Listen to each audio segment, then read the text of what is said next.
An Untraveled Road by Neon Sangetsu, Chapter 13, Waking the Dragon. Little jackass, what did you just say to me?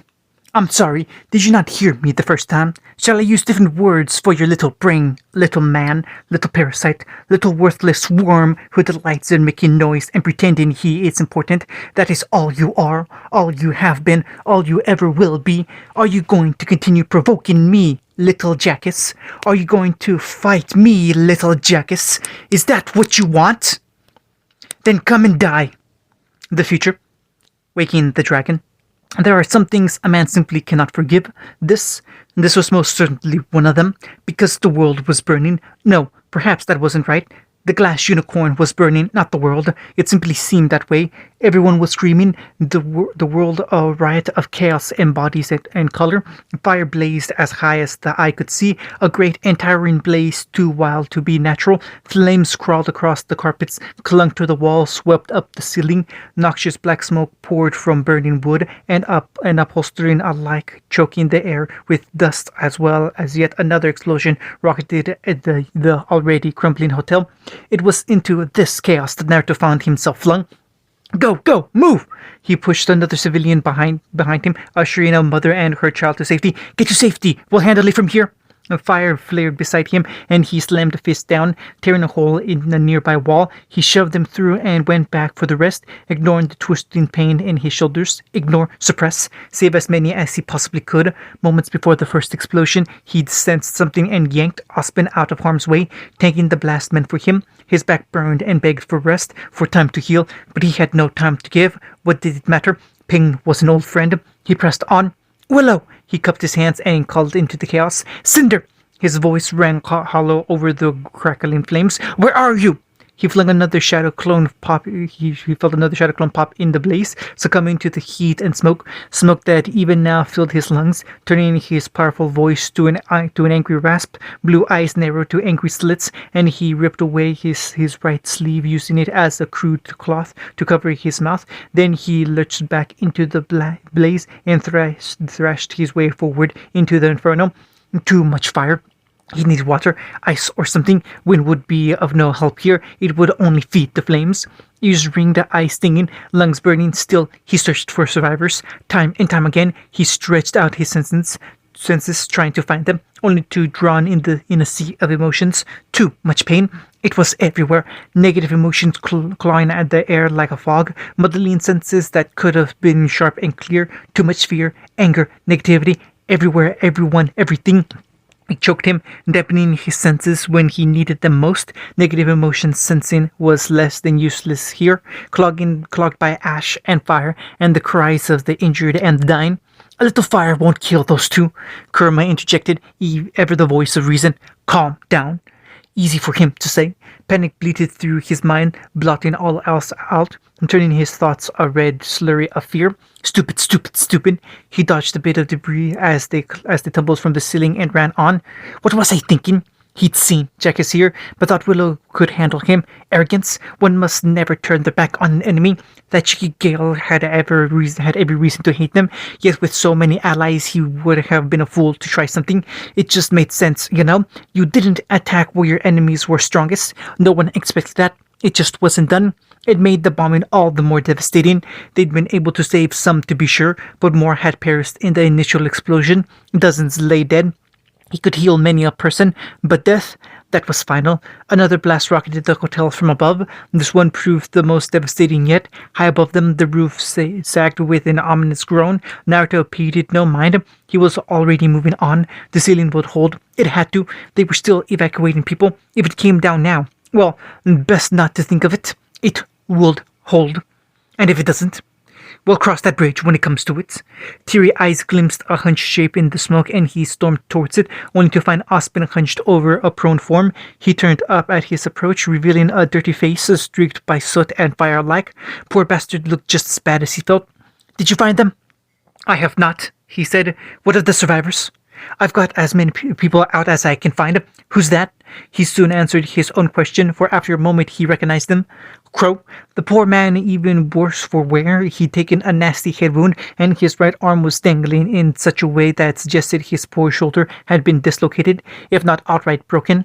Bleary eyes turned up to regard him, not all there. Tried to stop him. Naruto's blood turned to ice. Stop who? I must ask you to remain calm. Osmond temporized with a raised hand. We have reason to believe Willow has been taken. And Crow can tell you more. He tried to intervene. The ice melted and became raging flame boiling through Naruto's veins. When Crow didn't answer, he leaned in and touched his marked palm to the man's forehead. A quick pulse of chakra set him to rights and mended his wounds. Big bastard, he groaned. Saw him grab your wife in the chaos. Even now, he had half a mind to argue. She's not mine. Might as well be after that display. Crow waved him down with an angry rasp. Anyway, I saw the prick. He had her slung over his shoulder like a sack of flour. He tried to stand, only for his knee to buckle. Tried to take her back, but there was some slimy little prick in a suit with him. He just looked at me and my body locked up. Then the big guy slugged me. A grimace tore across his dirty face. They had a message for you. Tell me. Crow swallowed once. If you want her, you know what you must do. Forsake the Schnee name. A muscle jumped in Naruto's jaw. Jackass. His right eye began to twitch. Crow was talking about Jackass. No one else would say that. All this death, all this destruction for that. The fire in his veins had become molten magma now, searing his thoughts to a fever pitch. This mustn't register on an emotional level. Calm. He had to stay calm. The enemy wanted to make him angry, wanted him to lash out, make mistakes. This didn't bother him. No, it didn't bother him. It bothered him a lot. With a treacherous croak of thunderous timber, the roof finally gave way above them. Blue eyes snapped up. His body blazed gold. Brute force it was. Kurama! 2 hands snapped up, metal and flesh alike. 9 giant tails burst from his back as a towering form coalesced around him, taking on the shape and form of his old friend. Stern shoulders slammed up and braced against the crumbling woodwork, holding it fast. Mighty knees tensed beneath the weight, forcing him to steady himself. The impact kicked up a gale, briefly banishing the smoke, and in that moment, a single sliver of a second, a brief blink of time, he saw them. 2 tiny bodies, trapped under a mound of burning debris. Neither moved. He couldn't reach them like this. Then again, he didn't have to, for he wasn't alone. Ospen! The headmaster jumped just a little as he roared out his name. I see them! There! He jerked his head in the direction of the already swelling smoke. Get the kids out of here! Now! Then he braced himself against the ceiling and pushed. She couldn't move. Somehow, that alone frightened Cinder more than the fire and the ash falling around her, more than the pain, more than her trapped legs, more than anything else. Strange, wasn't it? She'd never been one to fear flame. The heat never bothered her anyway, and yet the prospect of being trapped in any way, shape, or form, why, it terrified her, turned her legs to jelly, even if she couldn't currently feel them. Her mind gibbered a little when she tried to move her calves and failed. No, don't think about that. Ignore it. Suppress it. Don't think about it. Everything was blurry, muted, distant, as if she were living in a dream, only the pain told otherwise. Cinder Schnee was no stranger to pain. She'd lived with it for as long as she could remember, yet this was agony unlike any other. Everything try as she might, she couldn't get away from it. She struggled in the wreckage, trembling hands fumbling with smoldering wooden beams pinning her to the ruined floor. Burning pain and laced through her side. She looked down and saw blood against her side, a deep scarlet stain spreading across her dress, rising from her ribs. She tried to scream. Her voice failed her. Sienna whimpered somewhere beside her, barely visible through the haze of smoke. It hurts. With a supreme effort of will unlike any other, Cinder propped herself up on her elbows and reached for her weapons. Her hands met empty air, unable to find the sheaths that had bound to her belt. They were gone, lost in the chaos. Even if she had them, she wouldn't be able to cut through the wood this thick. She simply didn't have the upper body strength required to make such a grievous cut. High above her, she heard the ceiling loose an ominous creak. Where was everyone? Had they abandoned them? Were they going to die here? Kurama! A thunderous shout split the gloom, banishing the smoke for a moment. Cinder looked up with wild golden eyes, blocked as a giant golden fox burst through the smoke and slammed upward, impossibly large, and yet so much more than that. She saw the man standing in its great glittered skull, and her heart soared. Father raised his arms and shouldered the ceiling, take the weight of the world on his back. She dared a pained smile at the sight of her protector. It said something to her, but the ringing in her ears returned, momentarily deafening her to all else. "Hold on!" A familiar voice broke through the haze not a moment later. "I have you!" A firm hand swept down and shattered the heavy oak, entrapping her like brittle glass. It didn't fly, it flew across the room, and bleary eyes blinked up at her savior. "Mom?" For a wild moment, Cinder thought it might be Willow, but no, although their hair was indeed pale, everything else was wrong. Willow didn't wear black and green. Willow didn't carry a cane. No, Headmaster Osmond swept down, missing his spectacles and somehow looking all the more stern for it. He saw her legs and winced but little, and then he did something with a glowing green hand, something that simply lifted the last of the debris off her. And Sienna-like, the moment he did, Cinder felt her legs again, and she soon wished she couldn't. Agony. Her world went black for a moment. When she came to, she found herself tucked into the headmaster's chest. Quite suddenly, she realized the fire and flames were gone, replaced by cool night air. It felt heavenly upon her burnt skin. Through bleary eyes, she beheld Raven holding a battered Sienna as an anxious summer fussed over them both. Each looked like they'd taken their fair share of hits in the blast. At least they were all right, though it looked like Sienna had taken a bad cut to her arm. Wait, why was everything still blurry? Why couldn't she see properly? She tried to speak, but her lungs, damaged by so much smoke, betrayed her. All that emerged was a low rasp. Austin pulled her just a bit closer, doing his best not to meet her eyes. "You're going to be all right now." Was she? Cinder tried to look down at herself, saw the burns. Something in her recoiled. "No, don't look. Suppress it." Desperate to avert her gaze and avoid what was already proving to be traumatic experience, Cinder turned her eyes to the skies instead and sought solace there. As such, she saw the moment it appeared. A giant golden fox burst through the wreckage of the glass unicorn, snarling fiercely at the moon. More than a few men and women shrieked at the sight. Survivors shrank back with frightful cries, no doubt thinking their doom had come upon them, but it never did. Instead, they were left to gasp as it shrank back into the shape of a man. That man alighted upon the ground in a pointed crouch, but he didn't stop glowing, not for a moment, all black and gold with frightful red eyes. He looked like some great gilded god, his once gentle, sure eyes now burning a molten shade of scarlet. Somehow, across the distance, Father saw his daughter. Naruto took one look at Cinder and moved him. Osmond jolted back, startled as he all but ripped her from his arms. The sudden motion left the young girl whimpering, not in fear, but in pain. "I've got you." Rather than spout false assertions, Naruto simply acted like the good father he was. He knelt, lowered her to the floor, and pressed that marked hand of his to her forehead. Divine chakra flashed out. Cinder hissed as she felt the bones in her legs shift and snap. Burned flesh became healthy pink skin. The abdomen ached her legs abated. Her vision cleared. It was a horrible process for Cinder, one that felt like an age, when in truth it took only a minute. To her, it was as well been an eternity. Finally, he pulled back and helped her rise once more. Thank you." She clutched at his hand. "You all right?" Her small hand squeezed his. He hauled her into a firm embrace. No more words were needed. "Remarkable." Osmond breathed the word with awe. "I didn't think she would stand the night, and yet you healed her." Naruto leaned back and threw a less than pleasant remark his way, so he took the chance to wriggle free and sit up fully. Only then did she see the flames, for the rest of Atlas was burning. Not all of it, but there were enough buildings aflame to raise the alarm all the same. The glass unicorn, good riddance to bad rubbish, wasn't the only victim tonight. They'd merely been the opening salvo in an attack that no one knew was coming. There would be many a fire to put out come morning. Not even the academy had been spared.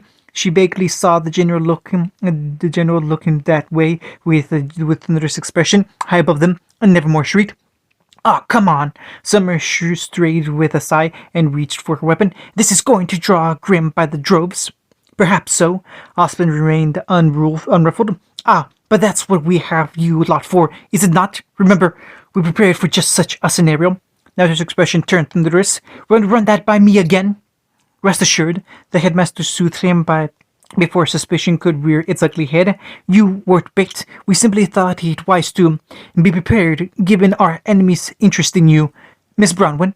Ribbon rolled her eyes, but nevertheless tore Omen free from its scythe. A quick flick of her wrist ripped a portal into the air. At first, Cinder thought it pointless. Who was she creating a portal to? What purpose could it possibly serve? She didn't think Willow and Raven were bonded well enough to give her a direct line to the latter. Convenient as it would have been, it just wasn't possible. So why make a portal at all then? If she could not use it to rescue anyone, then what was the point? Osmond straightened a little and spoke into that grisly red tear. Glinda, it's time. Cinder soon had her answer. As one that huntress and huntresses of Beacon pour through the breach, so many, too many to count. First, she spied a strange man with wild green hair and spectacles, another with a great big belly and a battle axe fused to a blunderbuss. Behind them came a striking young woman in violet and black, her green eyes cold like frozen emeralds. Just looking at her sent a chill down her spine. Yet more still emerged when Raven rounded on Naruto. Well, why are you standing there, gawping? Get going! Excuse me, the blonde scowled at her. You're warrior, Naruto. Raven stomped a boot and tossed her hair to one side. Stop moping around and act like one. They took Willow. Her eyes locked on him, wild and angry. What are you going to do about it? His face settled into a scowl. Summer. Yep, the silver-eyed warrior smacked her lips. You need something? Look after Cinder for me. Sure thing. Much to the girl's chagrin, she found herself drawn into the hunter's arms. You can count on me. Naruto barely seemed to hear her. Ironwood. The captain jumped a bit when the whiskered warrior uttered his name. Earlier you asked what I was capable of. James frowned but a little. Yes. Naruto's grin was just the wrong shade of vicious. Watch closely now. Then he crossed his fingers, and the world boiled with smoke. Followed by a sea of gold, he gave them their orders, uncaring as civilians and hunters alike balked at him. They, the horde now assembled before them, gave a smart salute and obeyed those commands with hesitation. As one mind, one body, they turned. Through the streets of Atlas, an army of shadow clones sailed forth. Some leaped down into Mantle, others took to the rooftops, while still others drew weapons and wadded into the city proper. Cinder smiled all the while, preening into the attention they received. She never got tired of surprises like this. Best dad ever. Nicholas had made a bit of a blunder.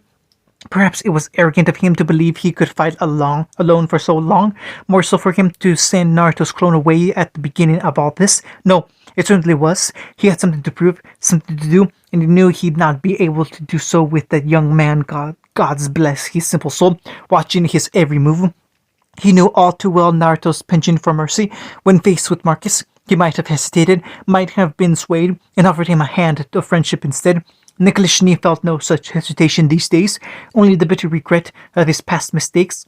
He understood what needed to be done. He would not hesitate. He would show no mercy. Marcus Black could not and would not be redeemed. He was too far gone, too corrupt by his mother's influence and a lifetime of pain. Sometimes you just needed to put dogs down, and at the end of the day, his dim-witted son was just that, an angry stray biting out at all who had hurt him.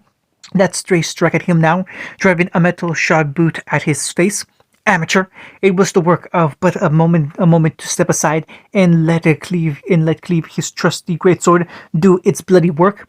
Its wicked edge sliced through aura and flesh, carving through bone. Marcus tumbled back on double wing, clutching at the ruined stump of his knee with a yell. Surely he was running low on aura. He couldn't use that many semblances without wearing himself out. Regenerating limbs had to be a costly endeavor. It was merely a matter of pushing him to his breaking point.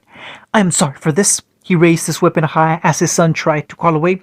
I'll try to make this painless. A patch of gloom shifted behind him, blasted interloper again, which she never learned.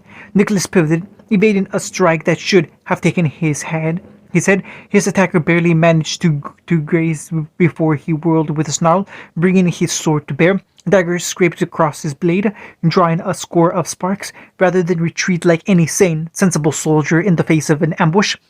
Nicholas braced his blade with both hands to force her back, then dove as he exerted his mighty strength against her paltry weapons. Cleave bit into her nameless daggers, fracturing them, forcing the woman to cross her smaller blades lest she lose them entirely. You fight well. He considered her over her interlocked weapons. Who are you? Who taught you? Behind her mask, the young woman clicked her tongue in mild irritation. It was the only warning he received before she dropped her daggers to drive said mask into his nose. Blood ran down his beard. He rode the blow, then swept his blade forward in a sweeping arc of silver to strike her bony white facade. She recoiled with an angry yowl, and he took the chance to ram an armed shoe into her ribs, flinging her away with an audible crack. Not so eager to lose that mask, are we? Nicholas brandished his blade over one arm. I wonder who I'll find underneath. A lone golden eye regarded him through the crack of porcelain as she clambered to her feet. A gloved hand drew a fresh pair of daggers from her bandolier of knives. A frozen Beowulf pounced on her from behind, and she drove one of her blades into its eye without even looking back. His summons crumbled into harmless ice at her feet. My dignity doesn't matter. Your death does. I'm afraid I must disagree, my dear. With a gratuitous laugh, he surged in and drove the masked assassin back a step. Her daggers skittered harmlessly off his blade, and then another now, another still. Still, she fought on, willingly giving ground. It wasn't hard to guess her intentions. She was trying to draw his focus away from Marcus, give him time to heal and rejoin the fight. Pity it wouldn't work. Beneath his feet, a new glyph flared to life, powered by lightning dust.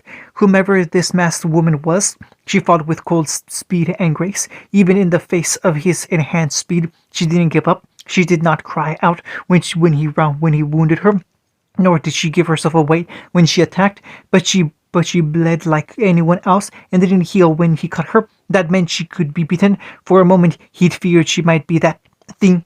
But no, this woman appeared mortal as any other, damnedly hard to kill perhaps, but mortal all the same. A fully healed Marcus lunged at his exposed flank. Nicholas didn't even deign to look his way. Fool of a boy, when will you learn? Yet another glyph howled to life beneath his progeny and slammed him into the floor. No sooner had he landed than a pack of frozen Ursa fell upon him, their icy claws and mighty limbs forcing the assassin to fend for his life once more. Yet again, the masked woman was denied her reinforcements.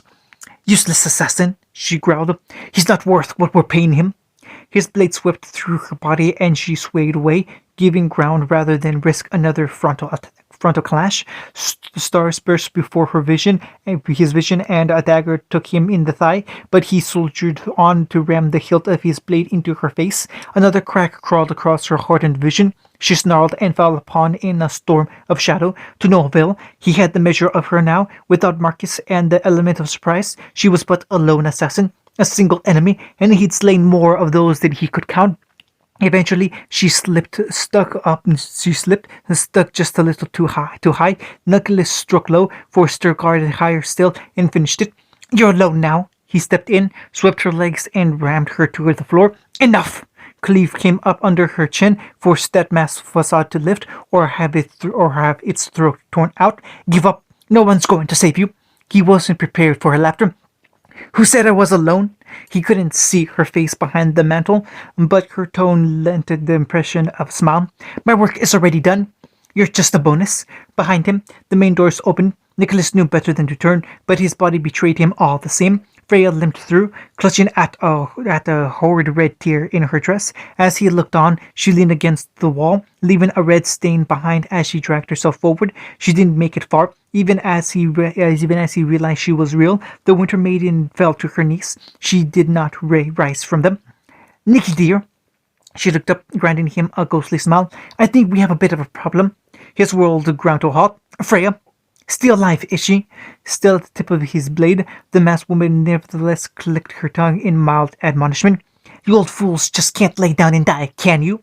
Nicholas rounded on her and cuffed her across the face. Her mask held. Even as he reached down and grabbed her by the throat, it still held. Just who do you think you are? A hidden dagger slipped from her sleeve. I am your death. Her wrist landed in an open palm. Firm fingers closed around flesh and bone, squeezing until the wicked dagger fell from her grasp. Her visible eye widened within the mask. Still he squeezed, until the nerves of her arm ground together, until her wrist became fine powder, until her weapon clattered to the floor. With but a scoff, he flung the assassin over his shoulder into a frozen boulder tusk. The mighty beast gored her on its horns and flung her down the hall. Nicholas didn't bother to check on her. A wound like that would keep her down, if not finish her outright. He turned just in time to find Freya brandishing a knife of her own. Silverware, really? Little more than the kind you find in a kitchen drawer. Did she intend to fight with that little thing? She held it in a strange reversed grip, baffling him further. She stumbled forward a bit, trying to stand, failed. Freya, he stumbled towards her. What are you doing? His old friend granted him a small, sad smile. Something that should have been done a long time ago. If they want my power this badly. Too late, he glimpsed the dagger in her hand. Then this old lady will deny them. Blue eyes widened. No! Even as she reached for her, the knife came down with sound and aplomb. It sank deep into her chest with a horrible squelch of sound. Red bloomed across her chemise, staining her nightgown scarlet. She tottered on her feet, swaying as lost ship would at sea. When she fell, Nicholas dove to catch her, to no avail. Even as he caught her, he recognized the mortal wound. Already, he could see the blood pooling beneath her, soaking through her white shift. I'm sorry, my dear. Hazy eyes regarded him. Tell her I'm sorry. A trembling hand rose to cup his cheek. This is the only way I could think to help you. My power will go to someone better. Somewhat stronger. She slumped over with a lifeless sigh, and a pale blue light burst from her corpse. For a fleeting moment, it almost seemed to hover there, as though unable to decide whether it wanted to go. Then, in a blink, it arrowed out to the east, struck a window, and vanished in a spray of broken glass. Marcus snarled and reached for it. No! Nicholas hacked the hand off at the wrist. The young man recoiled with a shriek of pain. Damn you! He didn't have time to utter anything more. High above them, the ceiling shook. Once, twice, thrice. Nicholas looked up with a rueful smile. Impeccable timing, as always. Not a heartbeat later, a streak of golden light came crashing down from the second floor. He knew at once it was a shadow clone, if only for the look of utter rage written upon its whiskered visage. Seemed one of the boys hadn't listened after all. It looked absolutely furious. That fury only escalated when it saw Freya's still form. Assumptions were made, even if they weren't the correct ones. Marcus! Shit, the assassin swore. Time to go. Beside him, the woman hesitated. Not without his head. Lady, we don't have time for your bloody vendetta. We can't kill him. We can kill him later. A fist caught his face and smashed him down into the floor. Nicholas flung up an arm as dirt and debris sprayed out in every direction, nearly blinding him to what came next. Nevertheless, he still bound forward to engage the masked woman as she sought to strike at the clone's exposed flank. Still struck steel as she warded her back with a sweeping strike, forcing her back one pace, then two, three now.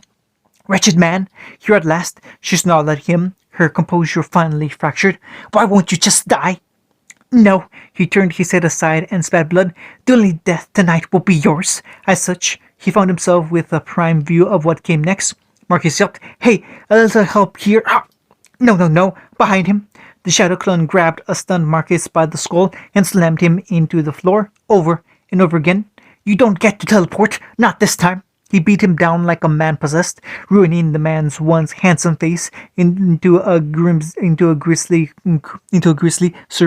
caricature of its former self. You're not going anywhere. Beneath them, wood and stone gave way with an awful groan. Nicholas looked down uneasily, knowing full well that the foundation simply couldn't take such abuse.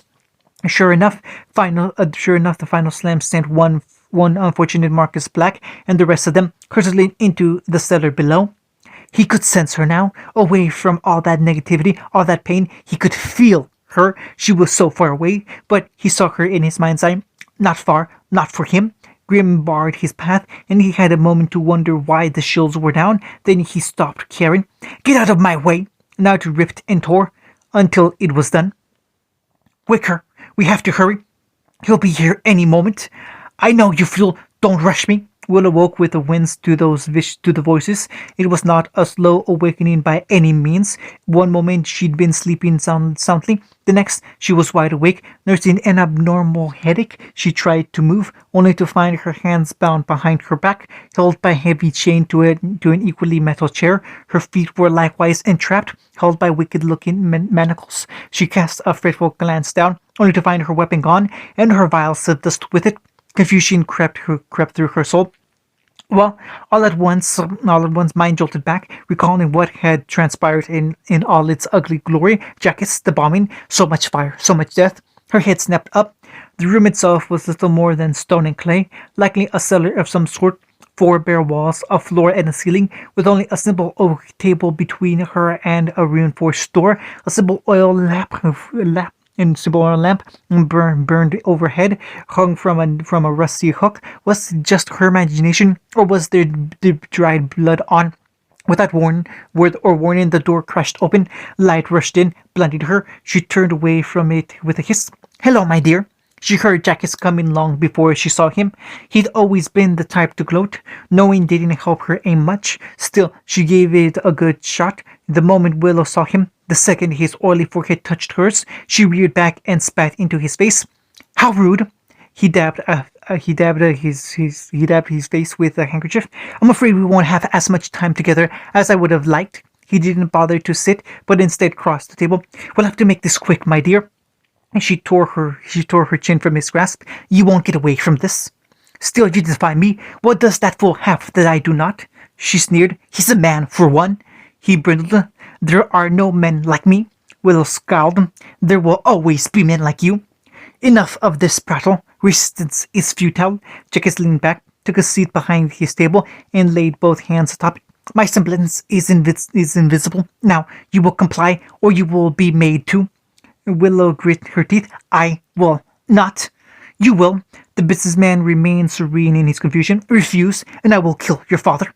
She winced, and his smile grew. "Then that wretch you call a daughter." A snarl tore out of her, yet he only smiled. "Even that fondest brat, everyone and everything you love will die, because of your selfish defiance." "Monster!" She surged upright, only for the chains to hold her back. "Am I? I'm only the monster you made me." His mustache twisted in thinly veiled agitation. This all would have been so much easier if you just obeyed." Something slimy brushed against Willow's mind, like fingers of oil threading through a pool of clear water. A foul presence stabbed down into her mind, her very soul, and latched on with dark fingers. She clenched her jaw and grit her teeth against it, snapping her head to one side. Still it crept in, tainting her every thought. "No," she growled the words. "I won't submit." Jackus merely smiled. "You have no say in the matter." "Yes, I do." She grit her teeth as a migraine came on. "I refuse. Piss off." Such a foul mouth. His hand cracked across her face, bringing with it an icy flare of pain. "It seems he's corrupted you more than I thought. I'll have to erase those awful memories." Her soul stilled. He was bluffing, surely. There was no such semblance that allowed a man to do so much. Mental domination was one thing, yet to inflict pain and debilitating exhaustion with but a word, that was something else. No, this had to be something more. It had to be. This couldn't be magic. Magic wasn't real. Right? Jackus spoke again, bringing yet more pain. "You are mine. Obey. Forget him." She was not his. She would never be his. So she swore, and yet, inch by inch, she felt her sense of self being eroded under the weight of his words. This was black magic, warped by a semblance so foul she didn't even understand it, but she didn't have to understand something to hate it. He was trying to change her, alter her, mold her into what he thought she should be. She fought back with all her might, railed her willpower to push him away time and time again. With each wave, the pain grew worse. She cried out in anger as he struck her. Resisting brought only more pain. She felt her resistance crack. Then it happened. A ray of light found her in the dark, a sharp and sudden fire in her very soul. It burned away the foul miasma wrapping around her psyche. "Rise, my child," an oddly familiar voice intoned, "for you have been chosen." Something sang in Willow's veins, a pure and holy power that burned all her pain and fatigue away. No, it didn't burn. It was cold. It froze them, like a great cleansing blizzard sweeping all before it. Her head snapped up. Frost crept across the chains that bound her, unable to comprise with the fresh force pushing against them. Those heavy iron links shattered under the frigid temperature. Shrapnel sprayed in every direction. Some of it struck Jackus through his aura, ripping a bloody furrow through his suit. He recoiled with a pained shriek, his concentration all but annihilated. What is this? Willow spread her arms and let the cold winds bring her aloft. She gave herself to it gladly, let it direct her body like a puppet. Instincts not her own took her hold and guided her through the steps. Voices of generations past whispered in her ear, babbling happily as she joined her ranks. As she joined the ranks, she welcomed them with open arms, and they did the same to her. This power was amazing. It went beyond aura and her semblance, wrapping around her soul in a protective cocoon of azure light to shroud it in strength. She felt alive in a way she had never been before. The very earth beneath her feet stirred, ready to do her will. The wind whipped into the air to lash at her hair, creating a pale hail across her face. Sparks skittered at her fingertips, ready to be unleashed at a moment's notice. And fire. So much fire, it burned in her veins like lava, demanding to be released. She felt like a god. Was this what Naruto dealt with on a daily basis? Always being careful, always moving so slowly, always making sure not to break something or someone. So much power. Oh gods, a girl could get drunk on this. Perhaps she already was. That might be her concussion talking. She didn't know what this power was, where it came from, anything, only that it had come to her here and now, in her moment of need. There would be time for questions later. For now, nothing else mattered, even if it burned so very badly. No, she had to keep it controlled, lest it consumed her. You dare defy me? A stray shot pinged off her restored aura, drawing a flinch from the hairs. Her ironclad control slipped. Burning blue eyes narrowed upon the culprit, watching intently as Jackie's reloaded an antique-looking dust pistol. He looked rather put out, so sad. Too bad. Her damaged mind found humor in his plight. Perhaps that was vicious of her. Perhaps that made her cruel. But he had been cruel unto her, had he not? Eye for an eye, tooth for tooth, evil for evil. So went the saying, and so she spoke. I will always, always, always defy you. Hate reared its ugly head in Willow's heart and became spite. He looked so small from down here, so meaningless. There was nothing more she wanted from him, not his pain, not his suffering, not even an apology. None of those mattered anymore, only his death, for the indignity he'd inflicted upon her. She would grind him down into paste. I am your master! Heedless of his peril, he ranted at her, frothing at the mouth. Your king, for all that it matters. You will do as I say. Willow tilted her head, regarding him with thinly veiled intent and scorn alike. What is a king to a god? His face burned an alarming shade of puce. What's a god to a non-believer? She scoffed. Still a god. Hazel lunged at her when she wasn't looking. Willow didn't even deign to face him. Even as his arms closed around her, she simply exhaled and let all her new power flow free as it wished. Fire flashed, blasting him away from her with impossible force. Even as he fell, her hand swept upward, bringing with it a rush of hell and ice. Flesh was no match for such an element, least of all a man so large. His bulk made for an easy target. Hazel crashed to the ground, frozen solid just below the chin. Wide, fearful eyes regarded her. Stay. Willow smiled at him. It was not a pleasant smile. Good boy. Then she burst forward and rammed into Jackus. Credit where it was due. He did defend himself. For all the good it did him, she batted his weapon aside with but a flick of her wrist, ignored his pistol as it barked against her ribs, grabbed him by the face, and wrenched him into the floor. It burst at her touch, cratering outwards for miles in every direction. Did you believe now? Something spoke through her, the voice of generations past. He glared up at her. You don't frighten me. Little Jackus. What did you just say to me? I'm sorry. Did you not hear me the first time? Willow cocked her head, looking down upon him. Shall I use different words for your little brain? She pushed closer still and cupped his chin, gripping it tight in her hand until she felt the bones creak audibly beneath. Little man, blazing blue eyes bored into his, wild with hate and flame.